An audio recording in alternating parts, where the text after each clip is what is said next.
Assalamualaikum warahmatullahi wabarakatuh. Selamat pagi semuanya. Apa kabar kalian hari ini? Semoga dalam keadaan sehat semuanya ya.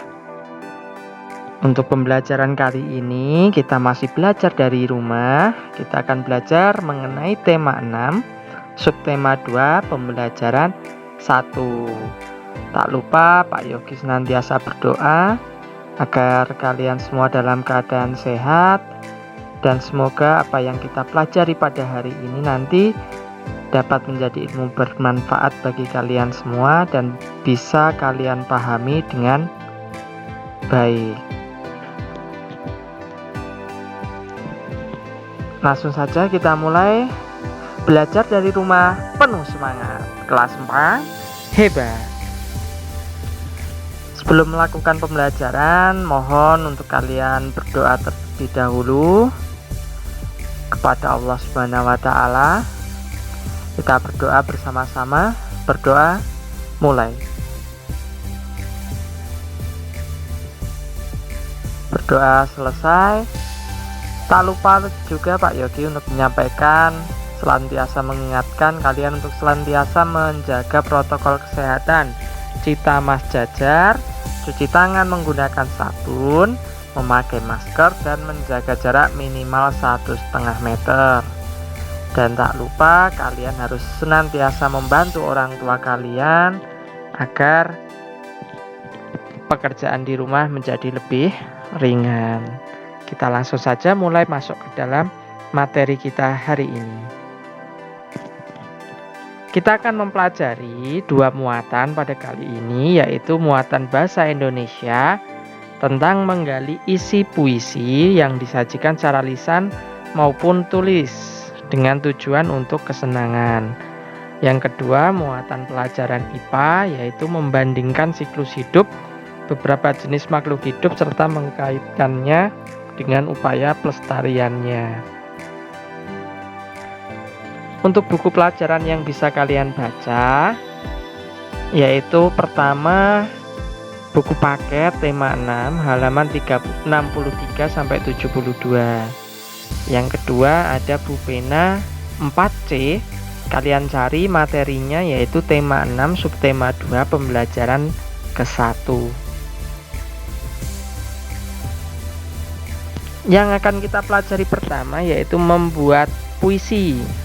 Masih ingatkah kalian apa saja ciri-ciri puisi kemarin?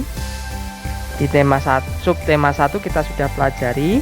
Ciri-ciri puisi tersebut merupakan patokan atau dasar dalam menulis sebuah puisi. Puisi merupakan salah satu bentuk karya sastra yang menggunakan kata-kata indah dan penuh dengan makna.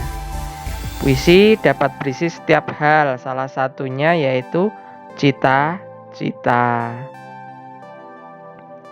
Nah, hal-hal apa saja yang akan kita pelajari yang perlu diperhatikan dalam membuat puisi?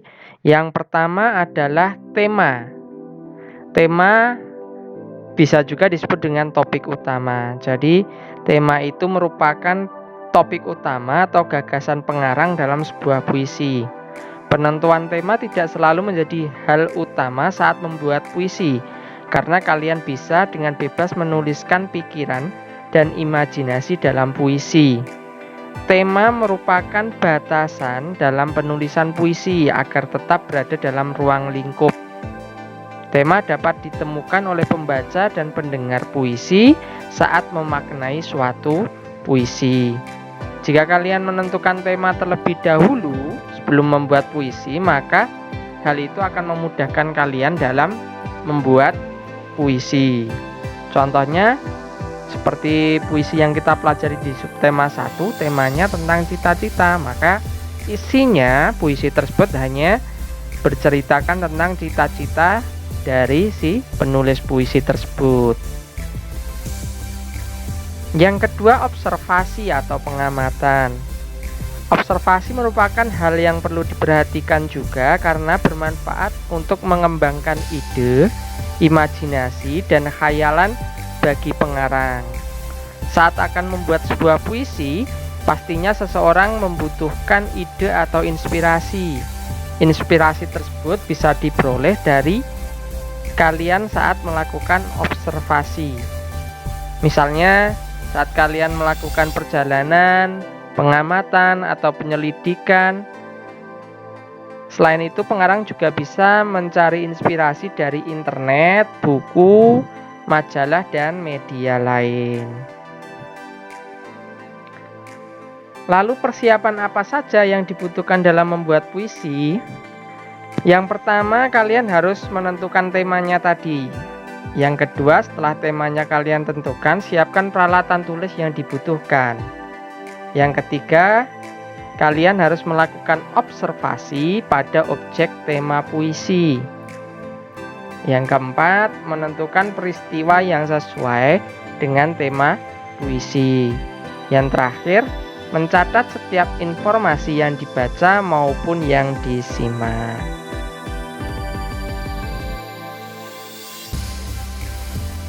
Materi selanjutnya kita akan belajar mengenai daur hidup hewan. Seperti di subtema 1, daur hidup hewan itu dibagi menjadi 2. Ada daur hidup yang tidak mengalami perubahan, ada yang mengalami perubahan atau metamorfosis.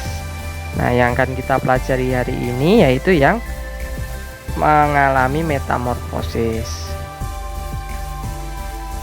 Tahukah kalian bahwa tahapan pertumbuhan hewan dari kecil sampai dewasa itu disebut dengan daur hidup? Pada daur hidup, hewan ada yang mengalami perubahan bentuk, ada juga yang tidak. Hewan yang mengalami perubahan bentuk tubuh dalam daur hidupnya dikatakan mengalami proses metamorfosis. Metamorfosis itu sendiri dibagi menjadi 2, ada yang metamorfosis sempurna dan tidak sempurna. Hewan yang mengalami metamorfosis sempurna mempunyai bentuk tubuh yang sangat berbeda pada setiap tahap hidupnya.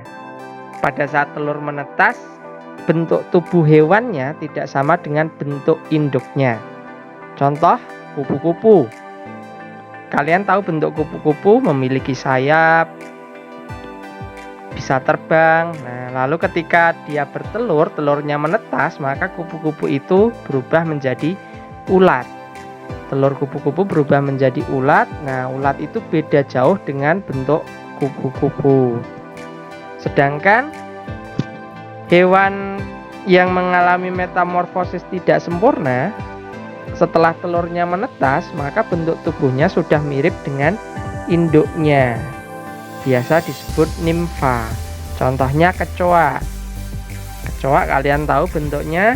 Nah, ketika telur kecoa menetas, maka nimfa dari kecoa itu juga wujudnya sudah mirip dengan bentuk tubuh kecoa dewasa, hanya ukurannya mungkin lebih kecil.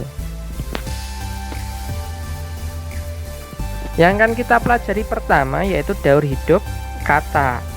Kata berkembang biak dengan cara bertelur di dalam air. Telur-telur itu akan menetas setelah kurang lebih 10 hari.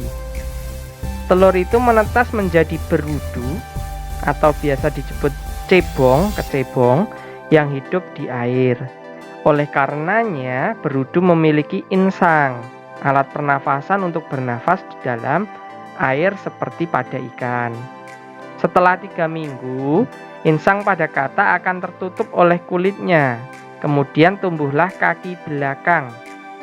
Pada usia 8 minggu, berudu berkaki berubah menjadi katak yang berekor. Ekor itu kemudian akan memendek dan ia bernafas dengan paru-paru. Setelah pertumbuhan anggota tubuhnya sempurna, katak berubah menjadi katak dewasa. Nah, katak ini termasuk juga dalam metamorfosis sempurna karena bentuk setelah telur menetas, berudu ini bentuknya beda jauh dengan katak dewasa.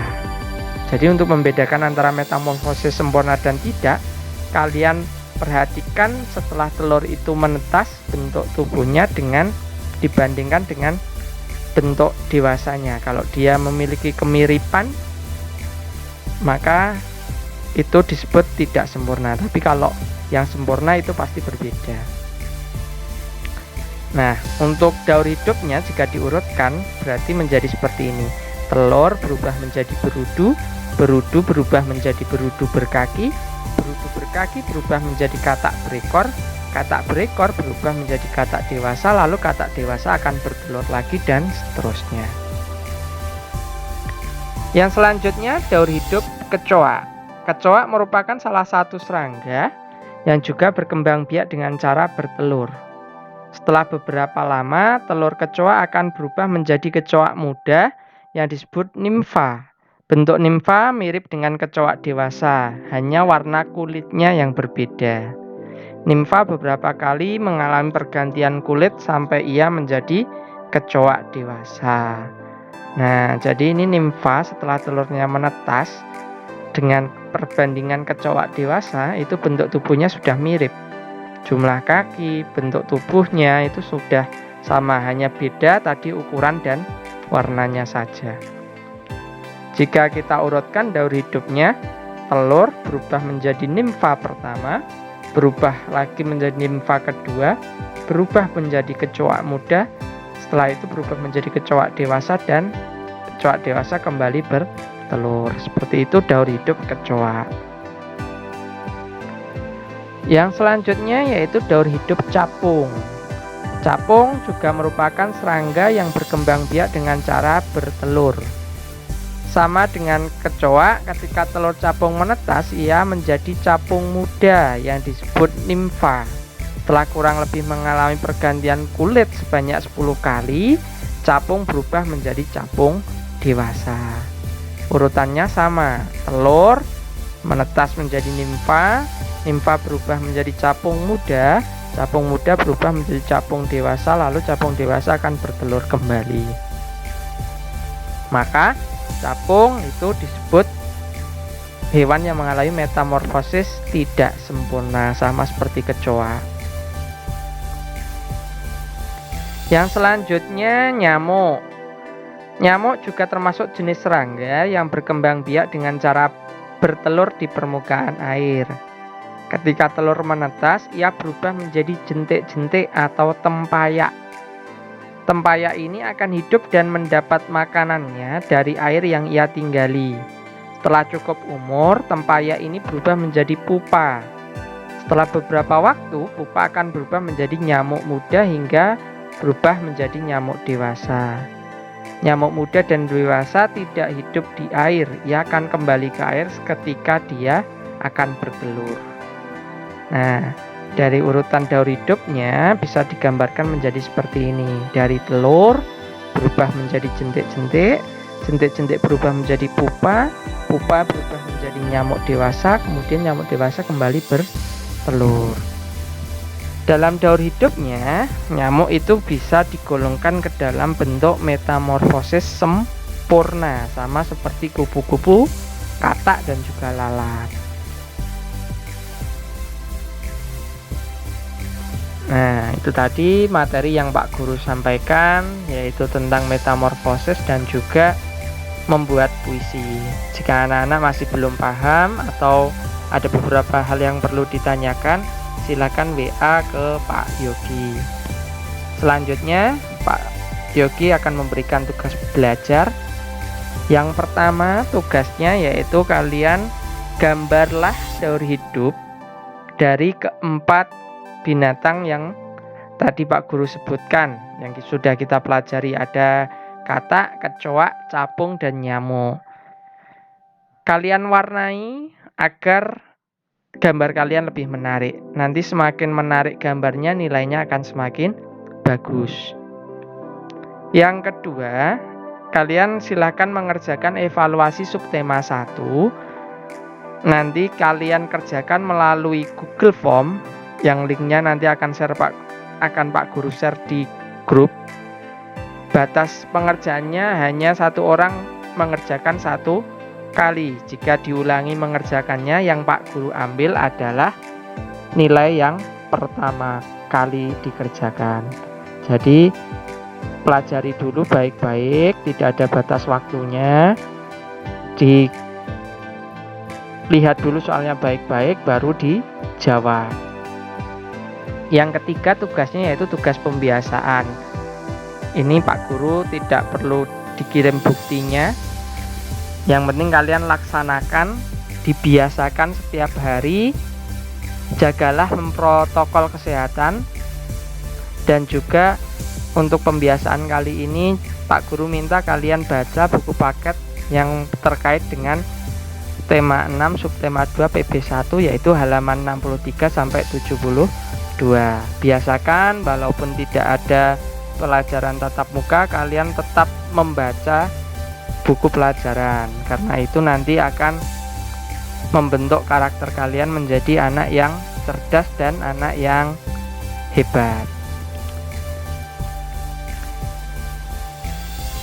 Terima kasih sudah belajar dengan Pak Yogi.